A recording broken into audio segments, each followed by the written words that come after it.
मित्रांनो, जेव्हा सुनीताजींच्या सुनेनं सासूला सर्वांसमोर अशिक्षित म्हणून तिचा अपमान केला, तेव्हा ती शांतपणे तिच्या खोलीत गेली. पण दुसऱ्या दिवशी असं काही घडलं की तिची मान लाजेनं झुकली. त्या दिवशी नेमकं काय घडलं होतं, सत्य जाणून तुम्हाला धक्काच बसेल. मित्रांनो, संपूर्ण कथा जाणून घेण्यासाठी व्हिडिओ शेवटपर्यंत पहा. जर तुम्ही आमच्या चॅनलवर नवीन असाल तर कृपया लाईक करा, सबस्क्राईब करा आणि शेअर करा. मित्रांनो, जयपूरमध्ये असं एक घर होतं जे आनंदाने भरलेलं होतं. ते होतं सुनीताजींचं घर. वधूवरांसाठी सजवलं होतं. ते त्यांच्या एकुलत्या एका मुलाच्या रोहितच्या लग्नासाठी संपूर्ण घर पाहुण्यांनी गजबजलेलं होतं. काका, काकी, काकू सर्वजण डीजेच्या तालावर नाचत होते. सर्व घर आनंदाने भरून गेलं होतं आणि प्रत्येक चेहरा हास्याने फुलला होता. सुनीताजींचा मुलगा रोहित एक सुशिक्षित आणि बुद्धिमान मुलगा. आज त्याच्या आयुष्यातील सर्वात मोठा दिवस होता. तो सियाशी लग्नगाठ बांधत होता. सिया तिच्या आईवडिलांची एकुलती एक मुलगी होती आणि एक नामवंत डॉक्टर होती. तिच्या आईवडिलांनी तिच्या शिक्षणावर खूप खर्च केला होता. सिया तिच्या अपेक्षांनुसार जगली होती. एका प्रसिद्ध रुग्णालयात उच्च पदावर पोहोचली होती. पण या यशासोबतच सियाच्या मनात अभिमानाची भावनाही निर्माण झाली होती. तिला तिच्या नोकरीचा, तिच्या पदवीचा आणि तिच्या प्रतिष्ठाचा खूपच अभिमान, गर्व होता. ती अनेकदा विचार करत असे, मी खूप कष्ट केले, इतका अभ्यास केला, इतके कमावले, माझी बरोबरी कोणी करू शकेल?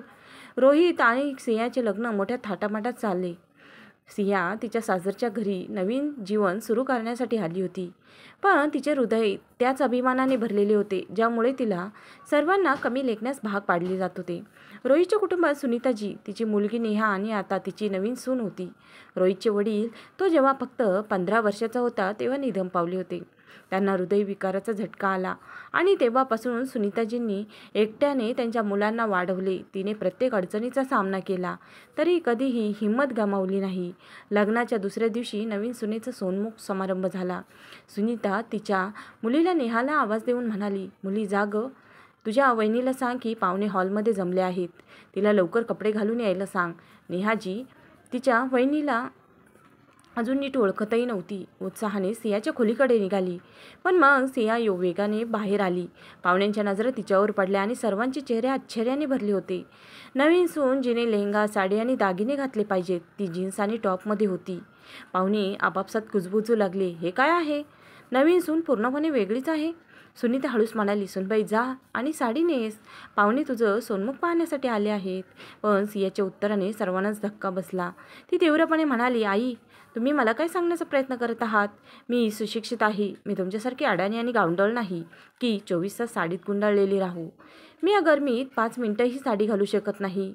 तरी मी ऐकले आहे की तुम्ही एका लहान गावातून आहात, म्हणूनच तुमची इतकी रूढी परंपरा पाळण्याची पद्धत आहे. मी अशा काही रूढी परंपरांचे पालन करणार नाही. मॉडेल जीन्स टॉप घालतात. सुनीताचा चेहरा लाल झाला.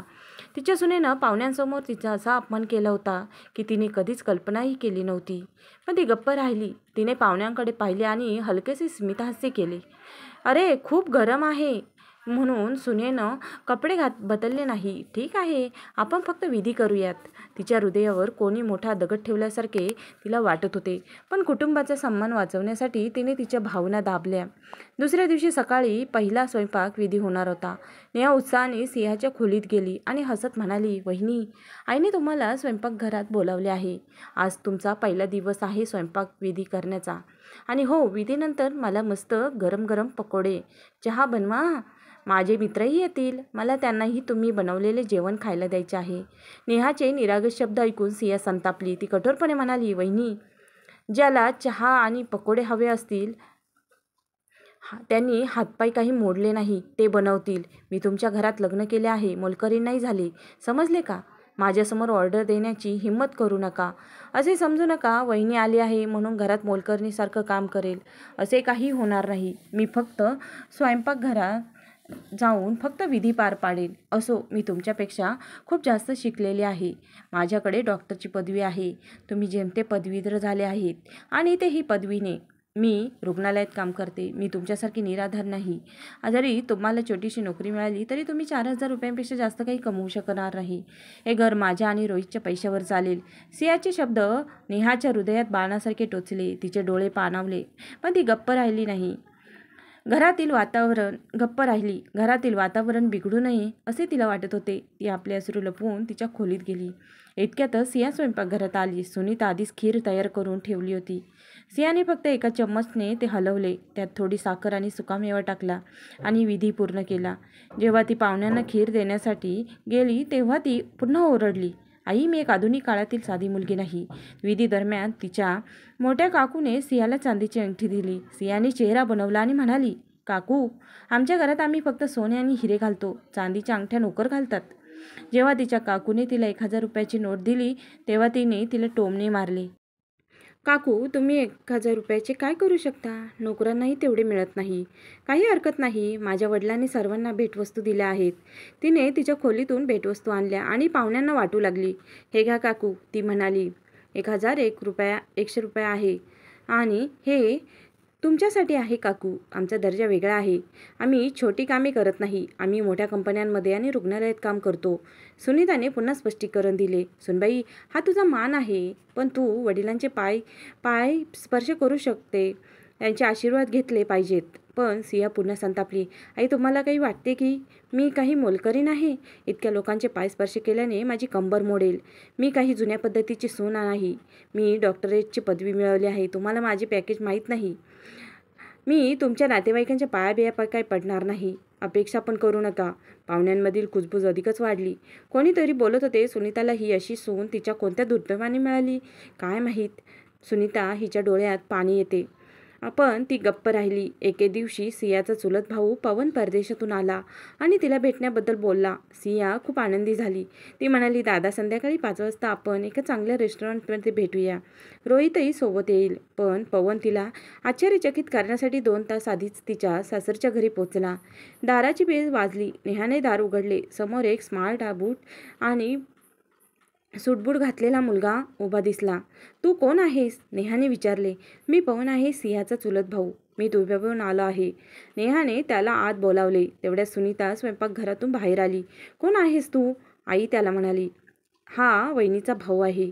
पवनने सुनीताला पाहिले आणि त्याचे डोळे चमकले. तो तिच्या पाय पडण्यासाठी वाकला.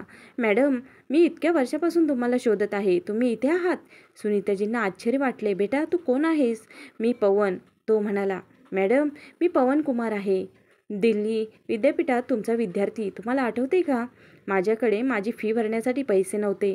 जर तुम्ही माझी फी भरली नसती तर मला पुस्तके दिली नसती, मला मोफत वर्ग दिले नसते, तर मी आज काहीही नसतो. आज मी काही आहे ते तुमच्यामुळे आहे. हळूहळू सुनीताजींना आठवू लागले.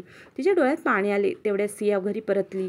तिने तिचा भाऊ पवन तिच्या सासूच्या पायांना स्पर्श करताना पाहिलं, मॅडम म्हणताना पाहिलं. सियाला विश्वासच बसत नव्हता. पवन, तू काय म्हणत आहेस? माझी सासू निरक्षर आहे. ती प्राध्यापक कशी होऊ शकते? पवन गंभीरपणे म्हणाला. तू चुकीचे आहेस. ह्या सुनीता वर्मा आहेत. दिल्ली विद्यापीठात प्राध्यापक होत्या. तिने मला शिकवले, माझे जीवन घडवले. सियाचे हृदय धडधडू लागले. ती सुनीताजींच्या खोलीत धावत गेली आणि तिचे कपाट उघडले. तिथे तिला अनेक पदव्या, प्रमाणपत्रे आणि पुरस्कार सापडले. तिचे डोळे विस्फारले. ती रडत म्हणाली, आई, जर तुम्ही इतके शिकलेले आहात तर तुम्ही मला का सांगितले नाही? मी तुम्हाला अशिक्षित समजून खूप काही बोलले. सुनीता शांतपणे म्हणाली, बेटा, मी खूप वेळा सांगण्याचा प्रयत्न केला, पण तू मला बोलण्याची संधीच दिली नाही. मी तीच सुनीता आहे, सुनीता वर्मा, जी दिल्ली विद्यापीठात प्राध्यापक होते. पण माझ्यासाठी माझ्या मुलांचे संगोपन करणे आणि कुटुंबाची काळजी घेणे खूप महत्त्वाचे होते. ही माझी सर्वात मोठी जबाबदारी होती. रोहितच्या वडिलांचे निधन झाल्यावर मला त्याची एकटीने काळजी घ्यावी लागली. त्यानंतर जेव्हा माझे सासरे आजारी पडले तेव्हा मला जयपूरला यावे लागले. मी त्यांची काळजी घेण्यासाठी माझी नोकरी सोडली. मी ट्युशन शिकवत असे, मुलांची काळजी घेत असे आणि प्रत्येक अडचणीचा सामना करत असे. तेवढ्यात दारावरची बेल वाजली. काही विद्यार्थी सुनीताजींना शिक्षक दिनाच्या शुभेच्छा देण्यासाठी आले होते. ते मिठाई, पुष्पगुच्छ आणि साड्या घेऊन आले होते. एका विद्यार्थिनीने म्हटले, मॅडम, तुमच्याशिवाय मी सुवर्ण पदक जिंकलेच नसते. सियाचे डोळे विस्फारले. लोक तिच्या सासूबाईंना खूप आदर देत होते, ज्यांना ती अशिक्षित मानत होती. तेवढ्यात पवन सुनीताला म्हणाला, मॅडम, मला तुमच्या मुलीच्या लग्नासाठी नेहाचा हात मागायचा आहे. मला खात्री आहे की तुम्ही तुमचे संस्कार रुजवले असतील. सुनीताने आनंदाने होकार दिला. सियाने मान खाली घातली. रडत रडत ती सुनीताकडे गेली आणि म्हणाली, आई, इतके वाईट बोलल्याबद्दल मला माफ करा. सुनीताने आपले अश्रू पुसले आणि म्हणाली, बेटा, कधीही कोणाला कमी लेखू नये. प्रत्येक व्यक्तीची स्वतःची काहीतरी क्षमता असते. तू जे केलेस ते म्हणजे तुझा मूर्खपणा होता. आता ते विसरून जा आणि माझ्या विद्यार्थ्यांसाठी चहा आणि पकोडे बनवायला जा. ही तुझी शिक्षा आहे. सिया हसत हसत स्वयंपाकघरात गेली. तिने तिच्या नोकरीबद्दल किंवा पदवीबद्दल कधीही मोठेपणा केला नाही आणि सुनीताला घरकामात मदत करण्याचा निश्चय केला. मित्रांनो, कहाणी आपल्याला काय शिकवते की आपण कधीही कोणालाही कमी लेखू नये. नोकरी असणे, शिक्षण घेणे आणि पैसे कमवणे हे आपल्याला इतरांपेक्षा श्रेष्ठ बनवत नाही. वडीलधाऱ्यांचा आदर करणे आणि घरातील कामांमध्ये मदत करणे हे आपल्या जीवनाचा एक महत्त्वाचा पैलू आहे. आपले ध्येय साध्य करण्याचा एकमेव खरा मार्ग आहे म्हणजे आपला अहंकार वाटून घेणे आणि सोडून देणे. ते माणूस बनवते. सुनीताजींनी कधीही त्यांच्या क्षमतांना अभिमानाचे स्थान दिले नाही. त्यांनी त्यांच्या मुलांमध्ये चांगले संस्कार निर्माण केले आणि या संस्कारांमुळे नेहाला एक चांगला जीवनसाथी मिळण्यास मदत झाली. तर मित्रांनो, तुम्हाला काय वाटते का सुनीताजींनी सियाला क्षमा करून योग्य केले का? कृपया तुम्ही कमेंट करून सांगा. आणि जर तुम्हाला ही कथा आवडली असेल तर कृपया तुमच्या मित्रांसोबत शेअर करा आणि चॅनलला नवीन असाल तर सबस्क्राईब करायला विसरू नका. धन्यवाद.